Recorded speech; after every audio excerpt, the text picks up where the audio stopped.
Praise the lord. చేరువచ్చిన మీకు అందరికీ ప్రభువైన యేసుక్రీస్తు శుభాలు తెలియచేయుచున్నాను. ఈ దినము కొరకు ఏర్పాటు చేయబడిన లేఖన భాగము అపోస్తల కార్యములు 7వ అధ్యాయము 17వ వచనం.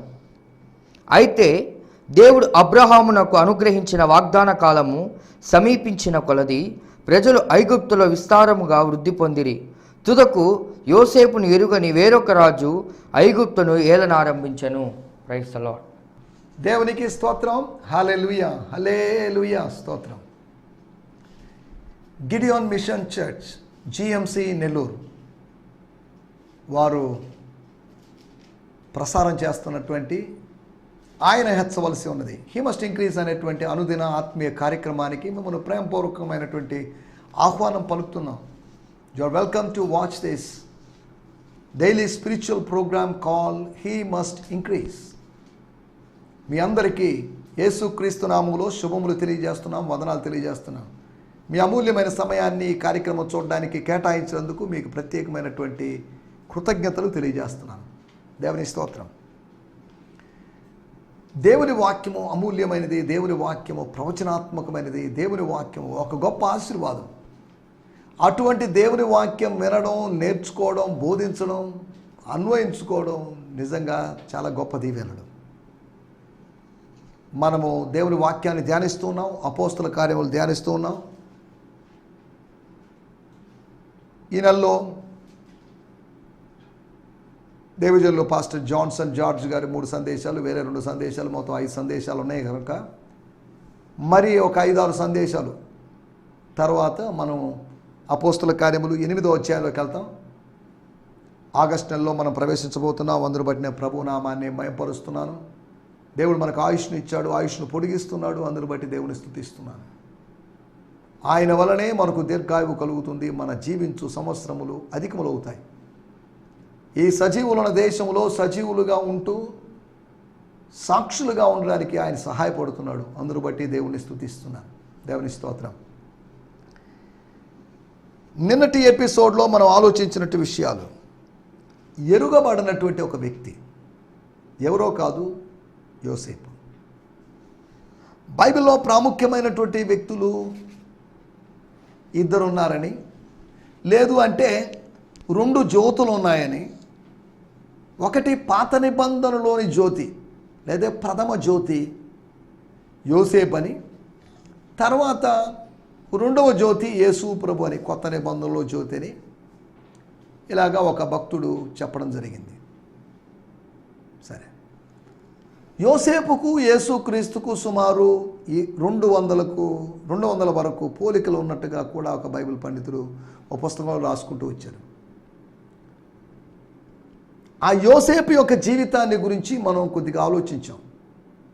ఎరుగబడని వ్యక్తి, ఎరుగబడని వ్యక్తిగా అతని స్టోరీ మనకెందుకులేండి, ఆ యవనస్తుడి స్టోరీ మనకెందుకండి, ఎప్పుడో జరిగింది ఆ స్టోరీని మనం తవ్వుకోవడం ఎందుకండి అని నిర్లక్ష్యం చేసి, అలక్ష్యం చేసి, చరిత్ర పుటల్లో నుంచి ఒక పాఠం నేర్చుకోలేకపోయినటువంటి వేరొక రాజు, న్యూ కింగ్, ఒక కొత్త రాజు, వేరొక స్వభావం కలిగిన రాజు, ఐగుప్తు రాజు అయినటువంటి ఫరో. లేకపోతే ఫరో యొక్క సామ్రాజ్యం మారిపోయి వేరొక సామ్రాజ్యం వచ్చిందని కాదు. ఒక్కో రాజు ఒక విధంగా ఉంటాడు. కొంతమందికి హిస్టరీ మీద ఇంట్రెస్ట్ ఉంటుంది, ఓల్డ్ మీద, పాస్ట్ మీద. కొంతమందికి ఫ్యూచర్ మీద ఇంట్రెస్ట్ ఉంటుంది.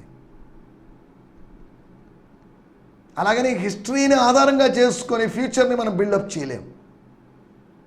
హిస్టరీ గతించిపోయింది. మానవ చరిత్రలో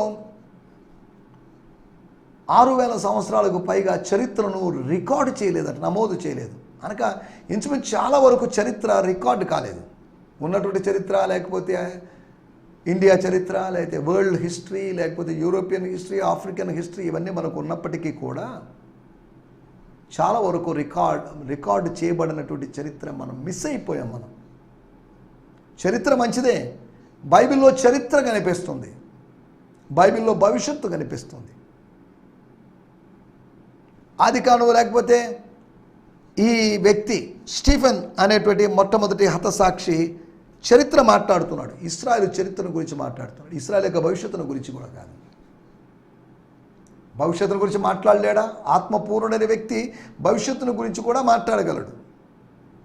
కానీ ఇశ్రాయేలు ప్రజలు వాళ్ళు కొద్ది చరిత్ర మీద ఇంట్రెస్ట్ కలిగిన వాళ్ళు కనుక, వంశావళుల మీద, జీనియాలజీస్, హిస్టరీ మీద కొద్ది ఇంట్రెస్ట్ కలిగిన వాళ్ళు కనుక, జ్ఞానం కలిగిన వాళ్ళు కనుక ఇతని ప్రసంగం వాళ్ళని కాస్త అట్రాక్ట్ చేసింది. మెల్లమెల్లగా రాను రాను అది వాళ్ళ మీద అటాక్ లాగా అనిపించింది. అప్రిషియేషన్ చేయాలనుకున్నాడు. పోనీలే, పర్లేదులే, ఇతని మీద అనవసరంగా మనం నిందలు వేసాము. కానీ ఇతనేమో చరిత్ర మాట్లాడుతున్నాడు. చరిత్ర మాట్లాడుతున్నప్పుడు, గతంలో జరిగింది మాట్లాడుతున్నప్పుడు, అబ్రహాము జీవితంలో, మోషే జీవితంలో, యోసేపు జీవితంలో, దావీదు జీవితంలో, సొలొమోను జీవితంలో జరిగినవి చెప్తున్నప్పుడు మనం కాదనడానికి మనం ఎవరిమి?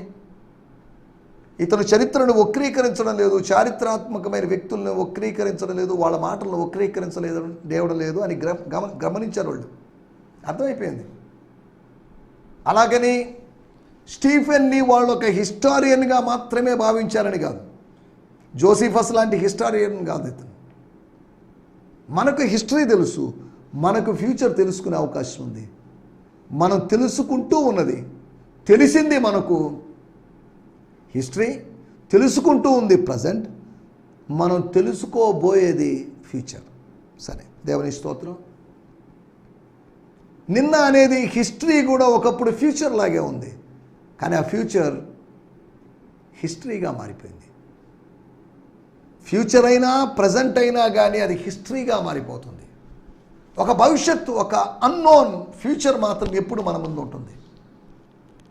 ప్రతి భవిష్యత్తు చరిత్రలో కలిసిపోతుంది, వర్తమానంలో కలిసిపోతుంది. భవిష్యత్తులో ఇంకా రాబోయే, మనకు దేవుడు ఆయుష్ను ఇస్తే ఇంకా మనం చూడబోయేటటువంటి విషయాలు, మనం పొందబోయేటటువంటి విషయాలు అనేక భవిష్యత్తులో ఉన్నాయి. బైబిల్ మన భవిష్యత్తును గురించి కూడా రాసింది, ఇశ్రాయేలు యొక్క భవిష్యత్తును గురించి కూడా రాసింది. సరే, మన లేఖన భాగాల్లోకి వచ్చేద్దాం. నిన్నటి ఎపిసోడ్లో మనం యోసేపును ఎరుగని వేరొక రాజు ఐగుప్తును ఏలన ఆరంభించను అని అప్పుడు జరిగిన విషయాలు, ఆ కాలములో మోషే పుట్టడం, అనగా యోసేపు మరువబడినప్పుడు దేవుడు మరో వ్యక్తిని, మరో కథా పాత్రను దేవుడు లేవనెత్తాడు. ఒకరిని మరిచిపోయినప్పుడు దేవుడు వేరొకరిని గుర్తు చేస్తాడు, ఒకరిని రేపుతాడు. చరిత్రలో కొంతమంది మనుషులు కావాలి, లేకపోతే దేవుడు వ్యవహరిస్తున్న విధానంలో దేవునికి కొంతమంది మనుషులు కావాలి. ఆయా సమయాల్లో దేవుడు కొంతమంది మనుషులు వాడుకుంటున్నాడు. ఎరుగబడినట్టు వ్యక్తి యోసేపు యొక్క కార్యాలను ఎరగబడలేదు, యోసేపు యొక్క స్వప్నాలు ఎరగబడలేదు, యోసేపు యొక్క స్వభావం ఎరగబడలేదు. అంతేకాకుండా యోసేపు యొక్క సమస్త ఘనత ఎరగబడలేదు. 9 సంవత్సరాలుగా మరుగైన ఘనత, 9 సంవత్సరాలుగా ఎవరికి తెలియని ఘనత. ఆ చిన్న కుమారుడే ఉంటే ఇప్పటికీ 9 సంవత్సరాలు దాటి ఉండేది. కానీ ఏం చేస్తాం, ఈ పాటికి పెళ్ళి అయిపోయి ఉండేది, పిల్లలు పుట్టిండేవాళ్ళు.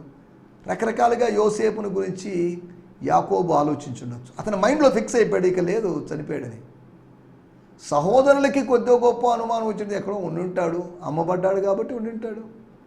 ఆయన ఏముంటాడు, ఎవరో ఒకరు చంపేసి ఉంటారు లేండి, ఎవరు చచ్చిపోయింటాడు లేండి.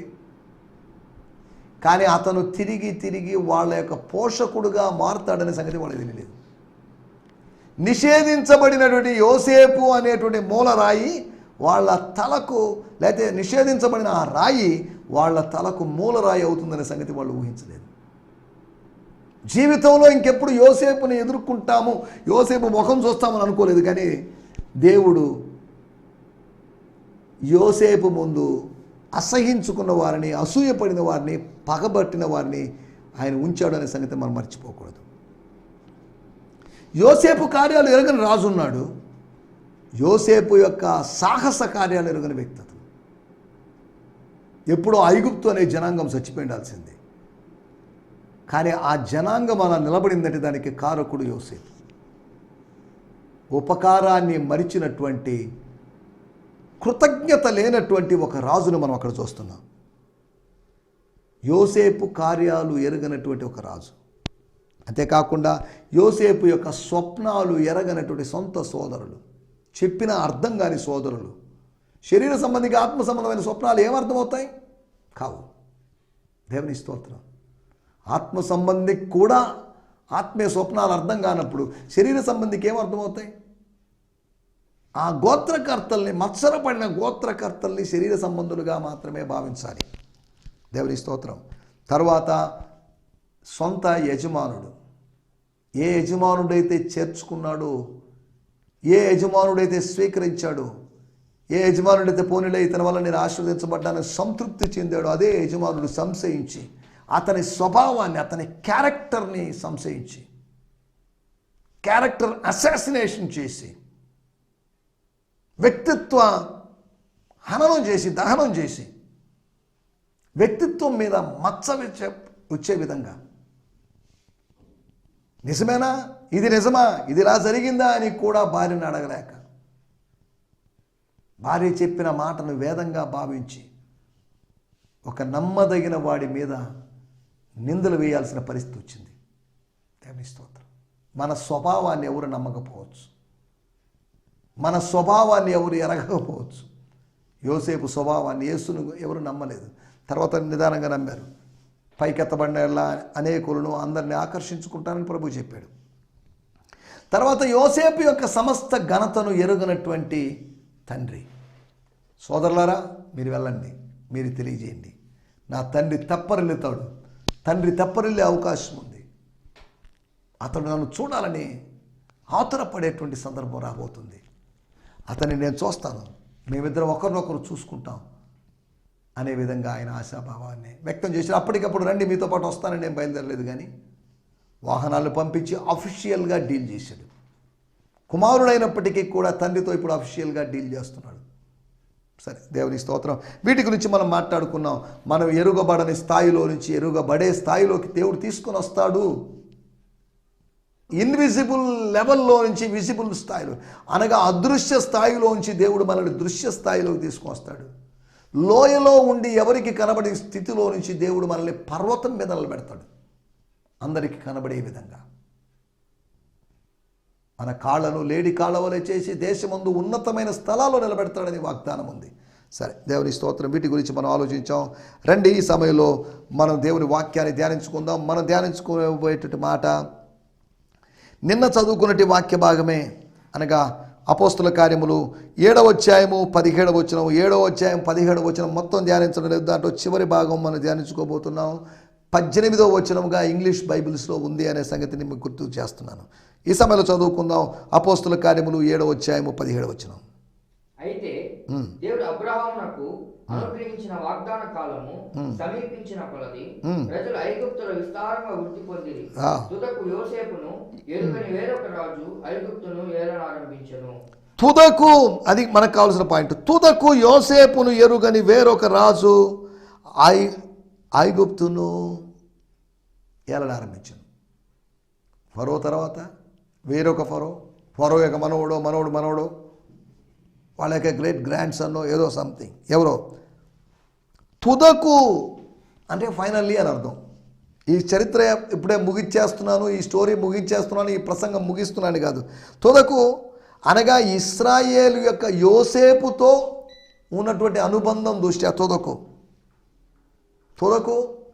ప్రభు యొక్క మహాశక్తి అందు బలవంతులై ఉండండి అని ఎఫెసీ పత్రికలో మనం చూస్తున్నాం.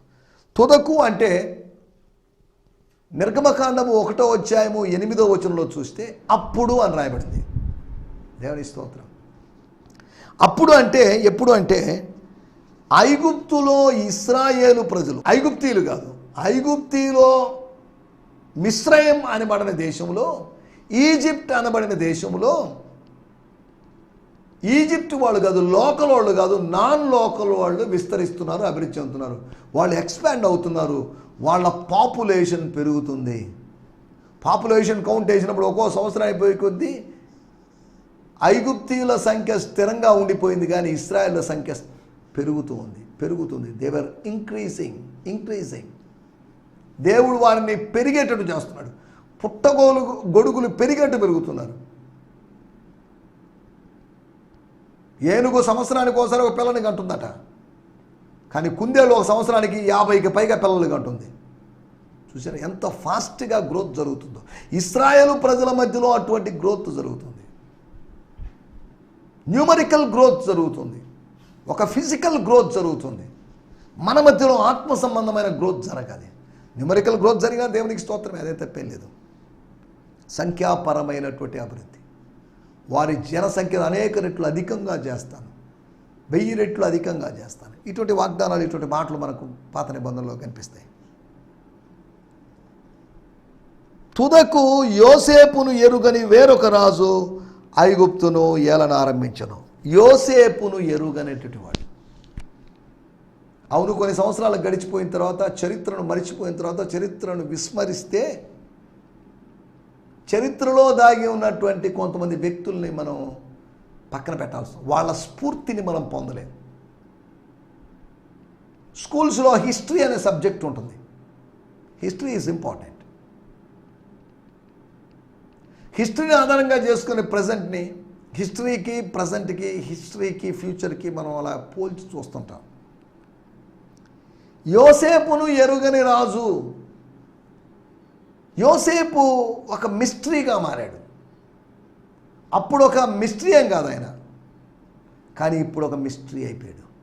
బతికున్నప్పుడు మామూలుగా ఉంటారు, చనిపోయిన తర్వాత అతని మరణాన్ని, రాజకీయ నాయకులకు పెద్ద పెద్ద వాళ్ళ మరణాన్ని మిస్టరీగా మారుస్తారు. అదొక మిస్టరీ అండి. ఆయన ఎలా చనిపోయాడు అర్థం కావడం లేదండి. చనిపోయింది పలాని విధంగా ఆయన చెప్పినప్పటికీ, గుండెపోటు వచ్చో లేదా ఏదైనా ప్రమాదం జరిగి అయినప్పటికీ కూడా ప్రతి మరణం చుట్టూ, ఇంచుమించు పెద్దల యొక్క, ప్రముఖుల యొక్క మరణం చుట్టూ ఏదో మిస్టరీ అల్లేటట్టు చేస్తారు, స్టోరీస్ క్రియేట్ చేస్తారు. ఇక్కడ గమనించాలి, యోసేపును ఎరుగని వేరొక రాజు ఐగుప్తును ఏలన ఆరంభించను. యోసేపును ఎరగని అంటే ఏమని అర్థం? యోసేపును ఎరగాలంటే ఏం చేయాలి? యోసేపును ఎరగాలంటే పాత పుస్తకాలు తిరగేస్తే యోసేపు యొక్క స్టోరీ, ఫరోను గురించి రాయబడిన చోట యోసేపుని గురించి ఖచ్చితంగా రాయబడి ఉంటుంది. ఫరో కళకు అర్థం చెప్పినవాడు, మరిచిపోయినటువంటి ఫరో కళను గుర్తు చేసినవాడు, ఫరో 7 సంవత్సరాలు సజీవుడుగా ఉండడానికి, ఫరో రాజ్యం క్షేమంగా ఉండడానికి కారకుడైనట్టు ఒక వ్యక్తి ఉన్నాడు. ఆ వ్యక్తిని మర్చిపోతే ఎలాగా? మేలులు పొందుకుంటాం, మనం మర్చిపోతాం. అది మానవ స్వభావం. Man gets and forgets, but God gives and forgives. మనిషి పొందుకుంటాడు, మర్చిపోతాడు, కానీ దేవుడు గివ్స్, ఇస్తాడు, ఫర్గివ్స్ అనగా క్షమిస్తాడు. దేవునికి మానవునికి ఎంత తేడా ఉందో చూడండి. కానీ ఇంత తేడా ఉన్నప్పటికీ కూడా దేవుడు మానవుణ్ణి కోరుకుంటున్నాడు. వాడితో నాకెందుకు, వీడికి బదులు ఏదైనా జంతువుని, కొత్త జంతువుని ఏదైనా తయారు చేసుకుని ఆ జంతువుని డెవలప్ చేసుకుందాం, ఆ జంతువుని నా రిప్రజెంటేటివ్గా వాడుకుంటామని దేవుడు అనుకోలేదు. మనిషి కావాలి ఆయనకి. God needs a man, God needs you, God needs a women, God needs you. దేవునికి నువ్వు కావాలి. ఇది ప్రభువునకు కావలసి ఉన్నది అన్నట్టుగా మనం ఆయనకు కావాలి. స్తోత్రం. మనం ఆయనతో ఐక్యంగా ఉండాలి, సామీప్యంగా ఉండాలి, సన్నిహితంగా ఉండాలని ఆయన కోరుకుంటున్నాడు, స్నేహంగా ఉండాలని ఆయన కోరుకుంటున్నాడు. 4 ప్రాముఖ్యమైన విషయాలు మీకు జ్ఞాపకం చేయబోతున్నాను. చరిత్ర పుటల్లోకి తిరిగి వస్తే చరిత్ర పుటల్లో దాగి ఉన్నట్టు కొంతమందిని గురించి మనకు అర్థం చేసుకోవచ్చు. ఏనాడు చరిత్ర పుస్తకాలు తిరగవేయనటువంటి ఈ వ్యక్తి, ఈ రాజు, యోసేపుని ఎరుగని రాజు అంటున్నప్పుడు 4 విషయాలు మీకు త్వరగా జ్ఞాపకం చేస్తాను. ఆదికాండము 50వ అధ్యాయము 25వ వచనం. మరియు యోసేపు, దేవుడు నిశ్చయముగా మిమ్మల్ని చూడవచ్చును, దేవుడు నిశ్చయముగా మిమ్మల్ని చూడవచ్చును, అప్పుడు మీరు నా ఎముకలను ఇక్కడ నుండి తీసుకొని పోవాలని చెప్పి ఇశ్రాయేలు కుమారుల చేత ప్రమాణం చేయించుకొనెను. ఇశ్రాయేలు కుమారుల చేత ప్రమాణం చేయించుకున్నాడట. హెబ్రీయులకు రాసిన పత్రిక 11వ అధ్యాయము 22వ వచనంలో మనం గమనిస్తే, యోసేపు తనకు తన అవసాన కాలము సమీపించినప్పుడు విశ్వాసమును బట్టి ఇశ్రాయేలు కుమారులు నిర్గమనమును గూర్చి ఇశ్రాయేలు కుమారుల యొక్క నిర్గమనమును గూర్చి ప్రశంసించి తన శల్యములను ఇశ్రాయేలు అనబడినటువంటి యాకోబు తన కుమారుల గురించి ప్రవచించి ఆదికాండం 49లో ఇక్కడ యోసేపు తన కుమారుల నిర్గమనము గురించి ప్రశంసించి అనగా ప్రస్తావించి అనగా పొగిడి దాని గురించి ప్రశంసించాడు అని రాయబడింది. ఇంగ్లీష్ వేరు వేరు తర్జుమాల్లో రాయబడింది, మన తెలుగులో ప్రశంసించాడని రాయబడింది. ఇక్కడ రాయబడింది 22వ వచనంలో స్తోత్రం. Faith inspired Joseph and opened his eyes to see into the future, for as he was dying he prophesied about the exodus of Israel out of Egypt. వాళ్ళ యొక్క నిర్గమనం గురించి మాట్లాడాడు. ఎందుకు చెప్తానంటే ఇక్కడ పాయింట్ చెప్పడం కోసమే చదివించాను. ఒకటి, యోసేపు యొక్క ప్రవచనం, ఆయన ప్రవచనాత్మకంగా నిశ్చయముగా దేవుడు మిమ్మల్ని దర్శిస్తాడు. God will surely visit you. ఇప్పుడు దైవ దర్శనానికి దూరంగా ఉన్నారు, దైవ ప్రత్యక్షతలకు దూరంగా ఉన్నారు, దైవ సాన్నిధ్యానికి దూరంగా ఉన్నారు. దేవుడు ఇండివిజువల్గా కొంతమందిని దర్శిస్తున్నాడేమో, కానీ ఇప్పుడు జనాంగం మొత్తాన్ని, ఎంటైర్ నేషన్నే దేవుడు ఒక సందర్భంలో దర్శిస్తాడు. ఇప్పుడు చెరలో ఉన్నారేమో, ఒకరోజు చెరలోంచి బయటపడతారు. ఇప్పుడు ఐగుప్తు చెరలో ఉన్నారేమో, దానిలోంచి మీరు బయటపడతారు, వాగ్దాన దేశంలోకి వెళ్తారు. దేవుని స్తోత్రం. యోసేపులో పనిచేసినట్టు ఆ ప్రొఫెటిక్ స్పిరిట్ని, ఆ వ్యాఖ్యానపు ఆత్మను గురించి అర్థం చేసుకున్నారు, కానీ ఆ ప్రవచనాత్మకమైన నా ఎముకలను తీసుకోమండి, మీరు ఇక్కడి నుంచి వెళ్తారు, వాళ్ళ యొక్క నిర్గమనం గురించి ప్రవచించాడు. ఆదికాండం 15వ అధ్యాయంలో దేవుడు అబ్రాహాముతో చెప్పాడు, వాళ్ళు దాసులై ఉంటారు 400 సంవత్సరాలు, 400 ఇయర్స్ తర్వాత బయటకు వచ్చేస్తారు. మనం ఇక్కడ కూడా స్టీఫెన్ చెప్పినట్టు సందర్భాన్ని మనం చూస్తున్నాం.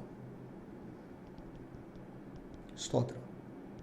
దేవుడు వాగ్దానం చేశాడు, మనిషి ప్రవచించాడు లేదా ప్రశంసించాడు. మొట్టమొదటి విషయము, యోసేపు యొక్క ప్రవచనాన్ని ఎరుగనటువంటి రాజు.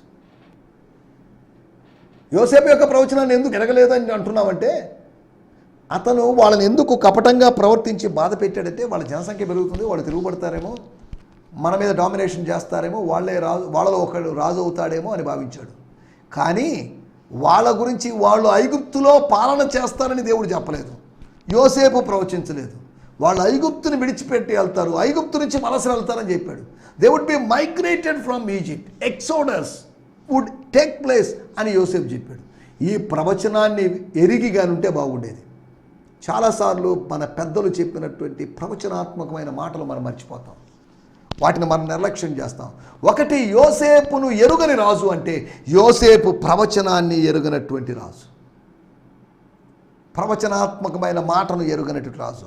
రెండో విషయాన్ని నేను మీకు జ్ఞాపకం చేస్తాను. నిర్గమకాండము 1వ అధ్యాయము 12వ వచనం. ఆయనను వారిని శ్రమపెట్టిన కొలది వారు విస్తరించి ప్రబలిరి గనుక వారు ఇశ్రాయేలీయుల ఎడల అసహ్యపడిరి. వాళ్ళు ఏమయ్యారట? వాళ్ళు ఎంత ఒత్తిడి చేసినా, అప్రెస్ చేసినా, నలగొట్టినా, వాళ్ళని ఎంత అణిచివేసినప్పటికీ కూడా వాళ్ళు ఇంక్రీజ్ అయ్యారు, పెరిగారు. డిక్రీజ్ చేయాలని వాళ్ళు అనుకున్నారు, ఇంక్రీజ్ చేయాలని దేవుడు అనుకున్నాడు. మానవుడు డిక్రీజ్ చేయాలనుకుంటాడు, దేవుడు ఇంక్రీజ్ చేయాలనుకుంటాడు. దేవుణ్ణి మానవుడు డిక్రీజ్ చేస్తున్నాడు. ఎక్కడైతే ఎప్పుడైతే మానవుడు దేవుణ్ణి ఇంక్రీజ్ చేస్తాడో అక్కడ మానవుడు కూడా ఇంక్రీజ్ అవుతాడు. డిక్రీజ్ అయిపోయి ఆయన ఇంక్రీజ్ చేస్తున్నప్పుడు ఆయన మనల్ని ఇంక్రీజ్ చేస్తాడు. సరే, దేవుని స్తోత్రం. రెండోది, ఇశ్రాయేలు ప్రజల యొక్క అనగా యోసేపు జనాంగము యొక్క, యోసేపు యొక్క డిజెండెంట్స్ యొక్క డెవలప్మెంట్ని గురించి, గ్రోత్ని గురించి, ఎక్స్పాన్షన్ గురించి ఎరుగునటువంటి రాజు. దాని గురించి సరైన అవగాహన లేనివాడు, దాని మీద పెద్ద ఇంట్రెస్ట్ లేనివాడు, యోసేపు ప్రవచనం మీద ఆసక్తి చూపనివాడు, అనగా యోసేపు యొక్క ప్రవచనాన్ని ఎరగనివాడు, యోసేపు యొక్క జనాంగం యొక్క అభివృద్ధిని ఎరగనివాడు. నిర్గమకాండము 1వ అధ్యాయము 19వ వచనం. మూడో విషయాన్ని నేను మీకు జ్ఞాపకం చేస్తాను. హెబ్రీ స్త్రీలు అనగా ఇశ్రాయేలు స్త్రీలు, ఆ బానిస స్త్రీలు ఐగుప్తు స్త్రీల వంటి వారు కారు. మనలాంటి వాళ్ళు కాదు. వారు చురుకైన వారు. వాళ్ళు చురుకైన వాళ్ళు, హుషారైన వాళ్ళు, యాక్టివ్గా ఉన్నవాళ్ళు. మనలాగా కాదండి, మన స్త్రీలాగా కాదు. మన స్త్రీలకి వాళ్ళ స్త్రీలకి చాలా తేడా ఉంది రాజా. మంత్రసాని వారి యొద్దకు వెళ్ళక, మేము వారి యొద్దకు వెళ్ళడక మునుపే వారు ప్రసవించి ఉందురని ఫరోతో చెప్పిరి. మనోళ్ళకి మంత్రసానులు అవసరం, కానీ వాళ్ళకి మంత్రసానులు అవసరం లేదు. అనగా వాళ్ళు చెప్తున్నటువంటి విషయం ఏంటంటే, మనోళ్ళకి సిజేరియన్ ఆపరేషన్లు అవసరమేమో, కానీ వాళ్ళకి నార్మల్ డెలివరీస్ అవుతున్నాయి. మనోళ్ళు వైద్యశాస్త్రం మీద ఆధారపడాల్సి వచ్చిందేమో, కానీ వాళ్ళు పరమ వైద్యుడి మీద ఆధారపడుతున్నారు. మేము వచ్చే లోపల డెలివరీ అయిపోతుంది. ఇదేంటి విచిత్రం, అర్థం కావట్లేదు. అలా స్త్రీలు చాలా చురుకైన వాళ్ళండి. ఇశ్రాయేలు జనాంగము అనగా యోసేపు జనాంగము యొక్క చురుకుతనాన్ని గురించి ఎరుగనటువంటి వ్యక్తి. యోసేపుని ఎరుగని రాజు అంటున్నప్పుడు, యోసేపు యొక్క ప్రవచనాన్ని ఎరుగని రాజు, యోసేపు యొక్క జనాంగ అభివృద్ధిని ఎరుగని రాజు, యోసేపు జనాంగం యొక్క చురుకుతనం. స్త్రీలకు చురుకుతనం ఉందంటే పురుషులకు లేదా? పురుషులకు కూడా చురుకుతనం ఉంది. వాళ్ళు చురుకైన ప్రజలు. దేవుని స్తోత్రం, హల్లెలూయా. దేవుని బిడ్డలు చురుకుగా, యాక్టివ్గా ఉండేవాళ్ళు. చురుకుగా ఉండడం గొప్ప భాగ్యం అని సామెతల గ్రంథం 12 వచ్చాను రాయబడి. సోమరిగా ఉండడం కాదు, యాక్టివ్గా ఉండడం. దేవుని స్తోత్రం. దేవుని బిడ్డలారా, మనం యాక్టివ్గా ఉండడానికి ప్రభు సాయం చేయనుగాక. చివరిగా ఒక మాట చెప్పి ముగిస్తాను. నిర్గమకాండము 5వ అధ్యాయము 2వ వచనం. నేను అతని మాట విని, నువ్వు చెప్పావు ఎవరో దేవుడు అని చెప్పావు, అతని మాట విని ఇశ్రాయేలు ప్రజల్ని, నా ప్రజల్ని పోనించడానికి, నా ప్రజలను పట్టుకొని నా ప్రజలు అంటున్నాడు మీ దేవుడు. యెహోవా ఎవరు? Who is Jehovah? Who is lord? ఆయన ఎవరు నాకు తెలియదా? అంతే, నేను పోనీలేను. యెహోవా అని కొత్త పేర్లు తీసుకొచ్చి దేవుడి పేర్లు చెప్తే నేను కుదరదు, నేను ఒప్పుకోను. నేను స్తోత్రం. యెహోవాను నేను ఎరుగను. ఫరో చెప్తున్నాడు, యెహోవాను నేను ఎరుగను. 4వ విషయము, యోసేపు యొక్క దేవుణ్ణి ఎరుగనటువంటి కొత్త రాజు. 1, యోసేపు ప్రవచనాన్ని ఎరగనటువంటి రాజు. యోసేపు జనాంగం యొక్క అభివృద్ధిని ఎరుగని రాజు. 3వది, యోసేపు జనాంగం యొక్క చురుకుదనాన్ని ఎరుగని రాజు. యోసేపు దేవుణ్ణి, యోసేపునే తెలియదు వాళ్ళకి. అతనికి యోసేపు దేవుడేం తెలుస్తాడు? యోసేపు దేవుడు నిజమైన దేవుడు. యోసేపు దేవుడే అబ్రహాము దేవుడు. మన దేవుణ్ణి ఎరగకపోవచ్చు అనేక మంది, కానీ సువార్త ప్రకటిస్తే మన దేవుణ్ణి ఎరుగుతారు. యేసుక్రీస్తును గురించిన సువార్త మనం ప్రకటిస్తున్నాం, ఆయన ఎరుగుతారు. ఈ కొత్త రాజులాగా ఒకవేళ ఆయన ఎరిగి ఉంటే కపటంగా ప్రవర్తించకుండా ఉండేవాడేమో. జనుల యొక్క కపట ప్రవర్తన మారునట్లుగా మనము మన దేవుని గురించి ప్రకటించాల్సిన, సువార్తను గురించి ప్రకటించాల్సిన అవసరత ఎంతో ఉందని గుర్తు చేస్తూ నా మాటలు ముగిస్తున్నాను. దేవుని స్తోత్రం, హల్లెలూయా. మీ అందరికీ వందనాలు. ఈ సందేశము మీకు ఆశీర్వాదకరంగా ఉందని నమ్ముచున్నాము. ప్రార్థన అవసరతల కొరకు మమ్మల్ని సంప్రదించవలసిన మా చిరునామా గిద్యోన్ మిషన్ చర్చ్, 6వ వీధి, శాంతినగర్, నెల్లూరు 4, ఆంధ్రప్రదేశ్. పిన్ 524004. మా ఫోన్ నంబర్లు 7036443613 మరి ఒక నంబర్ 9392293010. మా ఈమెయిల్ ఐడి gfihmi2015@gmail.com. దేవుడు మిమ్మును ఆశీర్వదించునుగాక. ఆమేన్.